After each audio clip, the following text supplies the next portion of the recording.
Hello students, हम पढ़ रहे हैं चैप्टर 3 धारा विद्युत। और इस वीडियो में हम पढ़ेंगे किरचॉफ के नियम। तो यह एक थ्योरी क्वेश्चन है और इम्पोर्टेंट भी है, बहुत ध्यान से पढ़ना है, इसकी वर्डिंग पे हमें ध्यान देना है ना। तो धारा विद्युत के अंतर्गत किरचॉफ ने सन 1842 में दो नियम प्रतिपादित किए जो निम्नलिखित हैं। किरचॉफ ने धारा विद्युत से रिलेटेड है ना 1842 में दो नियमों का प्रतिपादन किया जिसे हम कहते हैं किरचॉफ के नियम। और ये नियम कुछ इस प्रकार हैं। प्रथम नियम विद्युत, जो प्रथम नियम है वह यह है, विद्युत परिपथ के किसी संधि पर मिलने वाली सभी विद्युत धाराओं का बीजगणितीय योग शून्य होता है। सिंपल से स्टेटमेंट है, वर्डिंग पे ध्यान दीजिएगा। विद्युत परिपथ के किसी संधि पर मिलने वाली सभी विद्युत धाराओं का बीजगणितीय योग शून्य होता है। संधि क्या कहलाती है? जैसे आपके स्विच बोर्ड होते हैं जहां पर मीटर से एक वायर आता है और अदर जो वायर आता है स्विच में, और अदर वायर का हमारे जो डिफरेंट यूज होते हैं उनके लिए यूज कर लेते हैं। जैसे कोई वायर उस स्विच बोर्ड से कहाँ चला गया, फैन के लिए, कोई बल्ब के लिए। तो इस प्रकार से वह संधि स्थल कहलाता है ना। विद्युत परिपथ का क्या कहलाती है? संधि कहलाती है, जहां पर वायर आता है मीटर से और वहां से हमारे दो तीन वायर अलग अलग यूज के लिए हम निकाल लेते हैं। तो वही है जो प्रथम लॉ है किरचॉफ का, वह संधि लॉ, संधि नियम भी कहलाता है, क्योंकि यह जो विद्युत परिपथ की संधि होती है उन पर लागू हो रहा है ना। तो ये हो जाता है किरचॉफ के फर्स्ट लॉ का स्टेटमेंट। इसको हम कुछ इस प्रकार से भी कह सकते हैं, और ये भी हम एग्जाम में लिख सकते हैं, किसी संधि में प्रवेश करने वाली विद्युत धाराओं का योग। क्या? किसी संधि में प्रवेश करने वाली विद्युत धाराओं का योग उस संधि से निकलने वाली विद्युत धाराओं के योग के बराबर होता है। सिंपल स्टेटमेंट है, आपको ध्यान से पढ़ना है, समझना है और इसे अप्लाई करना है। तो इस नियम को हम संधि नियम भी कहते हैं। अब होता क्या है, हमें कुछ बातें बताई गई यहाँ पर किरचॉफ के द्वारा कि संधि की ओर जो विद्युत धाराएं आती हैं, मतलब जैसे हम कोई कंसीडर कर लें, ओ क्या है, संधि है ना इलेक्ट्रिक सर्किट में। तो संधि में जो धाराएं क्या करती है, प्रवेश करती हैं, या जो धाराएं संधि की ओर आती हैं उसे हम क्या लेते हैं, धनात्मक लेते हैं। और जो धाराएं संधि से क्या होती हैं, निकलती हैं, संधि से दूर जाती हैं, उसे हम क्या लेते हैं, ऋणात्मक लेते हैं। तो ये स्टेटमेंट भी हमें मेंशन करना पड़ता है ना। अब हम कंसीडर कर लेते हैं कोई संधि है विद्युत परिपथ में, उसमें I1, I2, I3, I4, I5 current क्या हो रहे हैं, मिल रहे हैं। तो इस स्थिति में इनका जो एल्जेब्रिक सम होता है, बीजगणितीय योग होता है, वह क्या होता है, शून्य होता है। इसलिए हमने लिखा I1 plus I2 plus I3 plus I4 plus I5 equal to 0। But हमने यहाँ पर माइनस साइन भी लिए हैं। क्यों? क्योंकि हमें ये चीजें बताएंगे किरचॉफ के प्रथम नियम में, जो धाराएं संधि में प्रवेश करती हैं उसे हम क्या लेते हैं, पॉजिटिव लेते हैं। तो हम यहाँ देख रहे हैं I1 और I2 करंट संधि में क्या हो रहा है, प्रवेश कर रहा है, इसलिए हमने I1 I2 को क्या लिया, पॉजिटिव लिया है। बट यहाँ I3 I4 I5 करंट संधि से क्या हो रहा है, दूर जा रहा है, निकल रहा है, इसलिए हम इन I3 I4 I5 की वैल्यू को क्या लिया, माइनस लिया है। तो इस प्रकार ये आ जाएगा I1 plus I2 minus I3 minus I4 minus I5 equal to 0।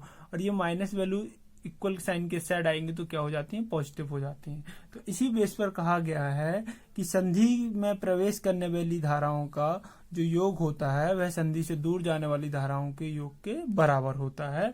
और इस प्रकार ये हो जाता है किरचॉफ का प्रथम नियम, जो आपको बड़े ध्यान से समझना है और लिखना भी है ये। अब आते हैं हम किरचॉफ का द्वितीय नियम। तो किरचॉफ का द्वितीय नियम जो है वह बंद विद्युत परिपथ के लिए है। ये कंडीशन ही है, इसका आपको याद रखना है और इसको मेंशन भी करना है। यदि आप किरचॉफ का द्वितीय नियम बोलते हैं और ये कंडीशन आप नहीं बोलते कि किसी बंद विद्युत परिपथ में, डायरेक्ट आप स्टेटमेंट स्टार्ट कर देंगे तो आपका नियम क्या हो जाएगा, गलत हो जाएगा।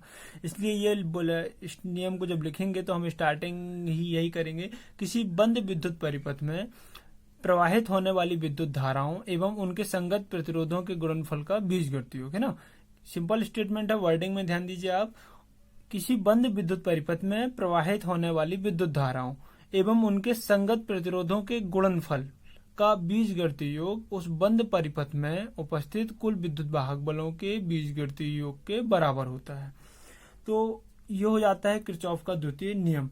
जैसे हम एक क्लोज्ड सर्किट ये मान लें, तो यहाँ ABCD ए ये एक बंद परिपथ हम माने, तो इसमें बहने वाली धारा I1 है और इसका करस्पॉन्डिंग जो रेजिस्टेंस है, संगत प्रतिरोध है, वो क्या है, R1। तो I1 और R1 इनका मल्टीप्लाई है ना, इनका गुणनफल का सदिश बीजगणितीय योग।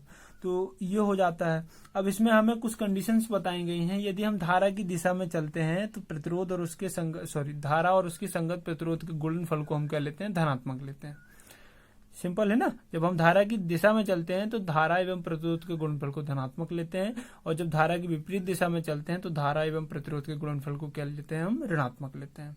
इसी प्रकार विद्युत वाहक बल के लिए भी हमें एक बात बताई गई कि जब हम सेल में, बैटरी में, है ना, सेल या बैटरी में ऋण से धन सिरे की ओर चलते हैं, ऋण से धन सिरे की ओर चलते हैं तो विद्युत वाहक बल को क्या लेते हैं, धनात्मक लेते हैं, और जब धन से ऋण सिरे की ओर चलते हैं सेल में तो विद्युत वाहक बल को क्या लेते हैं, ऋणात्मक लेते हैं।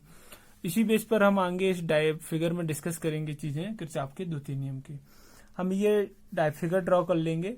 अब इसमें सबसे पहले हम किरचॉफ का जो प्रथम नियम है, द्वितीय नियम है, वो यहाँ अप्लाई करेंगे बंद परिपथ ABCD A में।